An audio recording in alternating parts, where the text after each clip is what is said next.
As a kid, Halloween was easily my favorite holiday.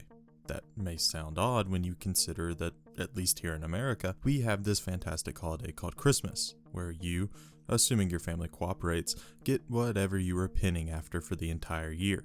But you see, I was a fat kid, and just like every other fat kid, I absolutely loved candy. So every October, from the ages of 7 or 8 until I was 12, I would plot how to secure the absolute largest amount of candy that I could. However, now that I am older and going door to door asking for candy is more likely to get me shot than result in any candy, I can now turn my brain to other thoughts rather than simply trying to maximize the candy gain. So how did Halloween develop? Why do kids dress up and end up with enough candy to kill a small elephant? And am I still bitter about not getting free candy? Well, I'll go ahead and answer that last one. Yes. Let's talk about it. Halloween actually has its origins a long time before the United States was a country, or America was even discovered by Europeans for that matter. Halloween finds its origins in the Celtic festival of Samhain. Samhain was a Celtic festival practiced largely in Britain and seems to have originated among the Gaelic people of Ireland. It is one of 4 Gaelic festivals, which are meant to mark the end of a season and the start of a new one. The first would be Imbolc, meant to signal the end of winter and the start of the spring season. The second is Beltane, meant to signal the end of spring and the start of summer. The third is Lunasa, meant to signal the end of summer and the start of fall.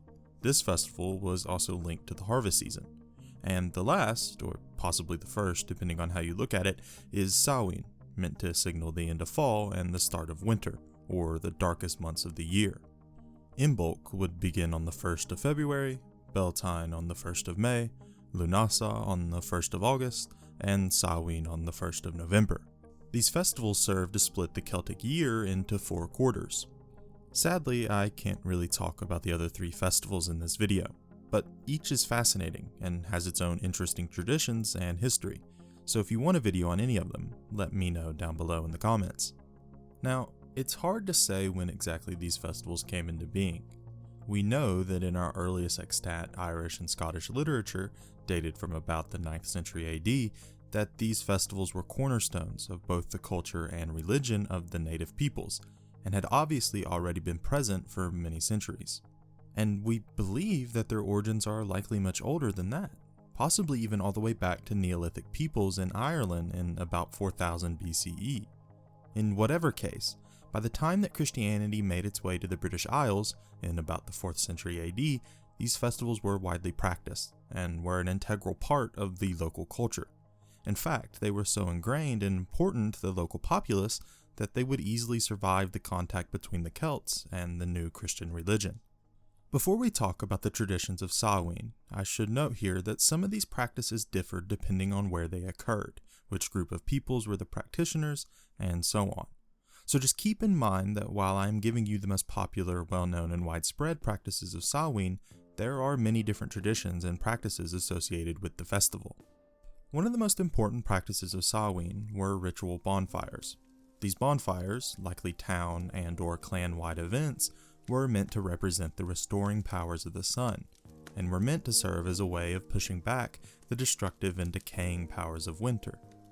In some sources, bonfires also served as a way to burn away the harmful and evil influences that a person might have in life. These bonfires were likely practiced for as long as Samhain itself had been, and likely originated among Neolithic peoples in Ireland and Scotland. These bonfires were sometimes said to be kept lit for 3 days and 3 nights by all members of the community, and not participating ran the risk of destroying one's chances of a decent afterlife. Most communities also had a tradition of lighting or relighting their home fires with a torch that was carried from that communal bonfire. Samhain was also heavily related to the afterlife and the spirits that dwelt there. Because of this, rituals of offering of food and drink were extremely common. These offerings were used to hopefully appease and welcome these spirits. Another common practice was the invitation of dead relatives back into the homes of their families. At mealtimes, an extra meal would be set aside for these relatives as a gesture of hospitality and welcoming. By the time of the 8th century AD, The traditional time for Samhain, November 1st, had become a day celebrated by Christians across Ireland and the British Isles with various feasts dedicated to All Saints. The church was always a little skeptical and not quite accepting of the Samhain traditions. However, as I already said, Samhain was so ingrained and important in local culture that the church was simply unable to displace the practices.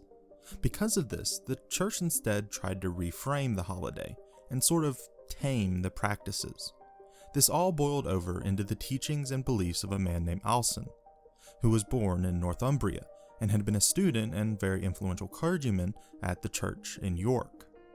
He was called to the court of the great King Charlemagne in 782 AD. Alcuin quickly rose through the ranks within Charlemagne's court and eventually came to advise the king himself. He introduced the idea of this feast for all the saints to the king, and by extension the Frankish Empire.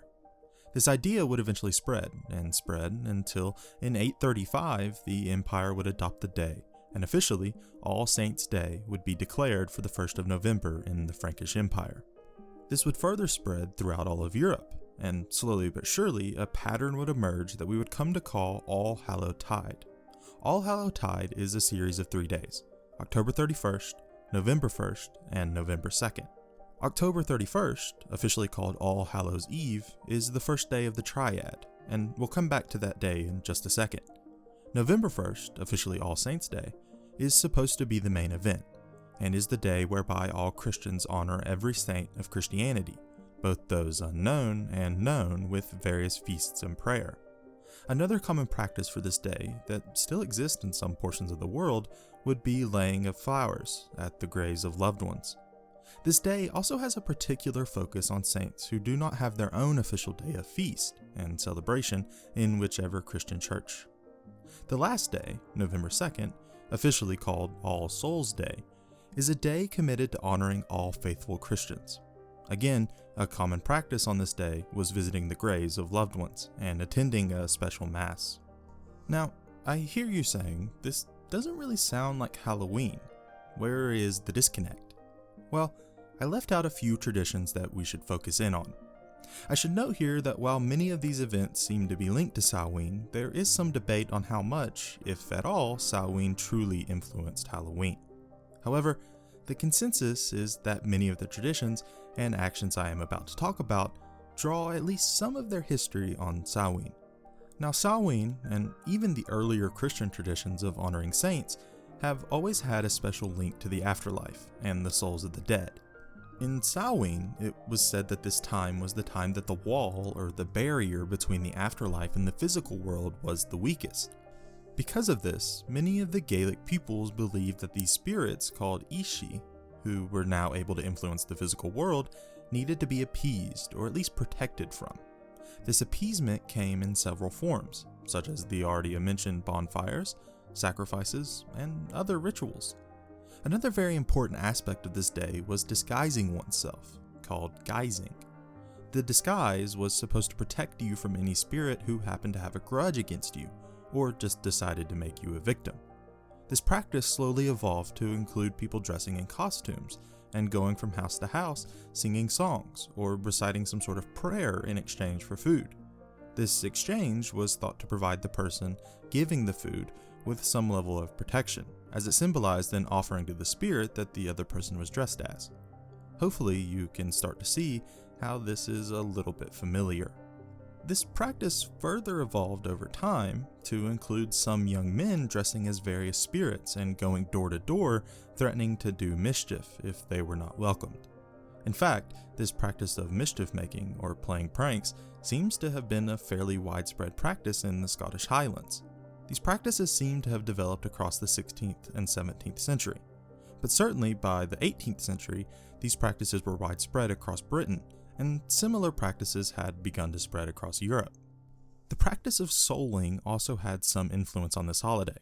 This practice, originating in England sometime during the medieval period, consisted of children and the poor going from parish to parish singing and saying prayers in exchange for something called a soul cake. These cakes, more similar to a shortbread, are given to these children in exchange for a prayer for deceased relatives.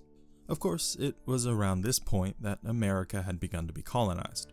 Anglican colonists in the south of the United States and the Catholics in Maryland certainly celebrated the 3 days of All Hallowtide.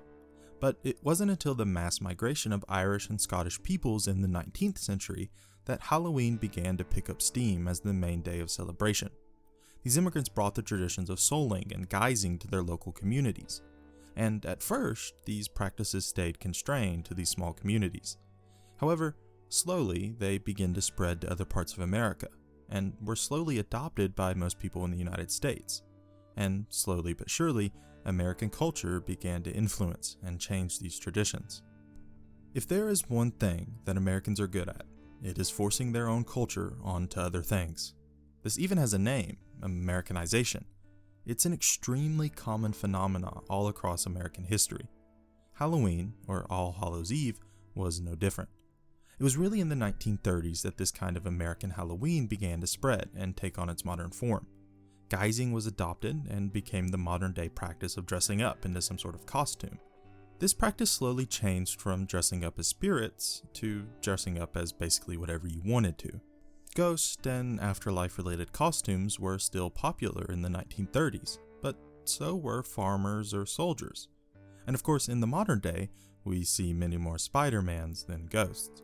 Souling also evolved as the Americanization of Halloween occurred. This evolution gave rise to what was probably my favorite phrase in my childhood, trick or treat. You can probably see the influence of the earlier souling on the phrase itself. Trick implies some sort of mischief or prank, a common occurrence during the earlier versions of Halloween. However, that prank could be stopped by giving a treat, again an evolution of a soul cake. As these practices began to pick up steam among various American communities, the religious connotation slowly began to fade away, and eventually All Hallows Eve became Halloween. Halloween is a fascinating holiday, mired in a long religious tradition that dates back hundreds, possibly even thousands of years.